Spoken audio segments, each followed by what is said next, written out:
محترم ناظرین، حضرت محمد صلی اللہ علیہ وآلہ وسلم کی مجلس میں ایک شخص حاضر ہوا اور عرض کرنے لگا، یا رسول اللہ صلی اللہ علیہ وآلہ وسلم، کوئی ایسا مومن بھی ہے جو جہنم میں رہے گا؟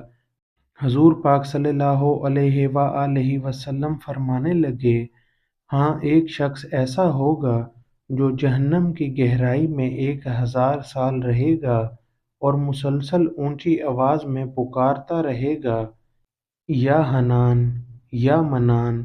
ایک دن اس قدر اونچی آواز میں اور بلند آواز سے یا حنان یا منان کہے گا، حضرت جبریل علیہ السلام جہنم کے قریب سے گزرتے ہوئے اسے سن لیں گے۔ حضرت جبریل علیہ السلام حیران ہوں گے کہ یہ کیسی عجیب بات ہے کہ کوئی مسلسل یا حنان یا منان پکار رہا ہے۔ حضرت جبریل علیہ السلام عرش کے سامنے حاضر ہوں گے اور سر سجدے میں رکھ کر خدا کی تسبیح بیان کریں گے۔ اللہ فرمائے گا، اے جبریل سر اٹھاؤ۔ جیسے ہی حضرت جبریل علیہ السلام سر اٹھائیں گے تو اللہ فرمائے گا کہ بتاؤ جبریل، کیا عجیب دیکھا ہے آج تم نے؟ حضرت جبریل علیہ السلام عرض کریں گے، اے ہمارے رب، میں نے جہنم سے آتی ہوئی ایک آواز سنی ہے جو کہ گہرے گڑھے سے لگ رہی تھی۔ کوئی پکار رہا تھا، یا حنان یا منان۔ اللہ فرمائے گا، اے جبریل، جہنم کے داروغہ مالک کے پاس جاؤ اور اسے کہو کہ وہ بندہ یا حنان یا منان کی صدا لگا رہا ہے، اسے جہنم سے نکال کر تمہارے حوالے کر دے، پھر اسے میرے پاس لے آؤ۔ حضرت جبریل علیہ السلام نے جہنم کے داروغہ مالک کو اللہ تعالیٰ کا حکم سنائیں گے۔ حکم سن کر مالک جہنم کے اندر جائیں گے۔ حضرت محمد صلی اللہ علیہ وآلہ وسلم نے فرمایا، جیسے ماں اپنے بچے کو پہچانتی ہے، مالک ایسے جہنم کو پہچانتا ہے۔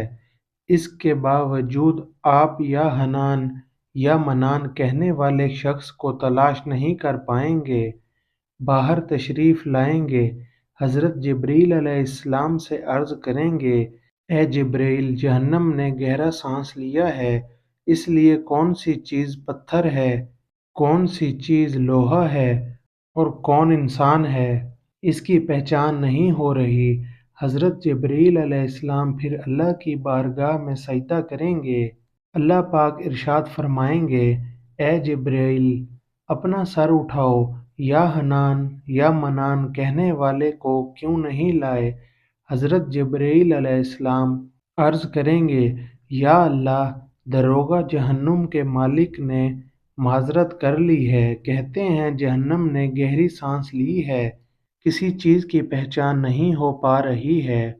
اللہ تعالیٰ فرمائے گا، جبریل، مالک سے کہو میرا بندہ جہنم کے فلاں گڑھے میں فلاں کونے میں اس حالت میں پڑا ہے۔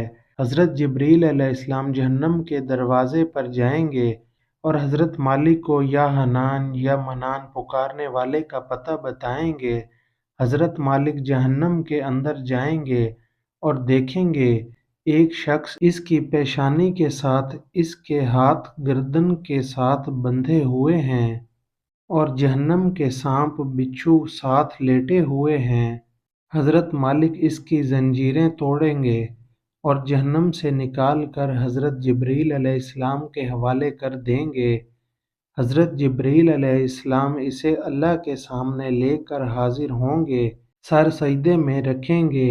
اللہ پاک فرمائے گا، جبریل سر اٹھاؤ۔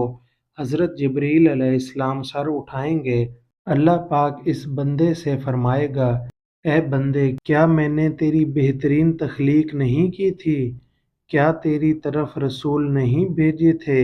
کیا رسولوں نے تمہیں میری کتابیں نہیں سنائی؟ کیا میرے رسولوں نے تمہیں نیکی کا حکم نہیں دیا تھا؟ کیا تجھے برائی سے منع نہیں کیا تھا؟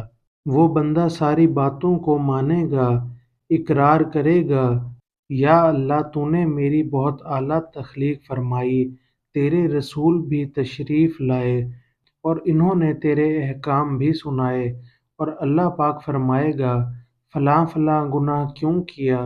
وہ عرض کرے گا یا اللہ میں نے اپنی جان پر ظلم کیا جس کی سزا کی وجہ سے مجھے جہنم میں ڈال دیا گیا۔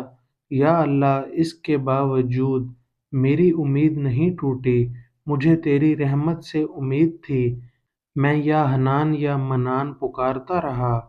مولا تو نے مجھے اپنے فضل سے جہنم سے نکالا، یا اللہ مجھ پر رحم فرما۔ اللہ پاک فرمائے گا فرشتوں گواہ ہو جاؤ میں نے اس پر رحم کیا اور اسے معاف کر دیا۔ ناظرین گرامی، اللہ بڑا ہی رحیم بڑا ہی کریم ہے۔